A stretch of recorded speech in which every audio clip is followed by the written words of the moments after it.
കുറച്ചായിട്ട് ആ മുബീനത്താത്ത കുറച്ച് കഴിഞ്ഞാൽ കൊല്ലും. കുറച്ചായിട്ട് ഞാൻ ഇവിടെ ഒന്നും വെച്ചിട്ടില്ല. കുറച്ചായിട്ട് അവിടെ അല്ലെങ്കിൽ എന്നും 2 മണിക്ക് മതി. ഇന്ന് 12:30 തന്നെ വേണം. കുറച്ചായിട്ട് കുറച്ച് വെള്ളം കുടിച്ചോ. എന്നാ കുറച്ച് സമാധാനം.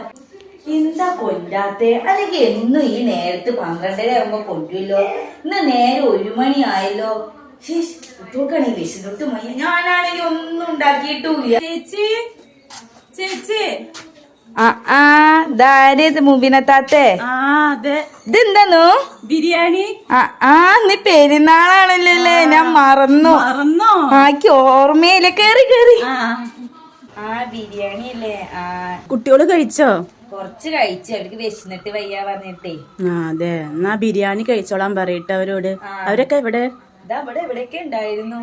എന്നാ ശരിട്ടൊന്നും കുട്ടികളും മക്കളും അവരുടെ ഭർത്താക്കന്മാരൊക്കെ ഇപ്പൊ വരും. ഞാൻ പോട്ടെ കേട്ടോ. ശരി ശരി. നീ കഴിച്ചൂലേ ചോറ്? ഞാനൊന്നും കഴിച്ചിട്ടില്ല. ആണോ? എന്നാ ഞാൻ ബിരിയാണി കൊടുന്നുണ്ട്, കഴിച്ചോട്ടോ. എനിക്ക് വിശന്നിട്ട് വയ്യാന്ന് അമ്മോട് പറഞ്ഞു. ആണോ? അമ്മ ഗുബിനത്താത്ത കൊണ്ടുവരട്ടേന്ന് പറഞ്ഞു. അതെ, അമ്മ അങ്ങനെ കാത്തിരിക്കുന്നു. ആണോ? എന്നാ വേഗം പോയി കഴിച്ചോട്ടോ. അമ്മനോട് വളമ്പാ പറയട്ടെ അമ്മ. അതവള് വെറുതെ പറയാ. അവൾക്ക് ബിരിയാണി അല്ലെങ്കിലും ഇങ്ങടെ നല്ല ഇഷ്ടാണേ. എന്നാ ശരി. ഈദ് മുബാറക്ക്. ഈദ് മുബാറക്ക്.